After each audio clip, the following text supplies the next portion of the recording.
السلام علیکم ناظرین، آپ دیکھ رہے ہیں HND نیوز۔ رپورٹ شامل کرتے ہیں ہارون آباد سے۔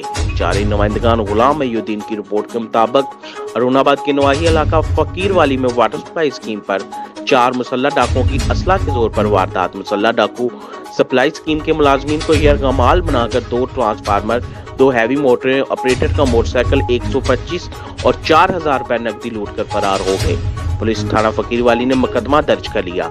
تفصیلات کے مطابق فقیر والی میں 4 نامعلوم ڈاکو واٹر سپلائی اسکیم شرکی میں ڈیوٹی پر مامور ملازم پر تشدد کر کے ان کو اسلحہ کے زور پر پمپ ہاؤس میں بند کر دیا اور 2 ٹرانسفارمر، جن میں ایک ٹرانسفارمر 100 kV اور دوسرا ٹرانسفارمر 50 kV اور 2 عدد ہیوی موٹریں 25 ہارس پاور اور موٹر سائیکل 125 لوٹ کر فرار ہو گئے۔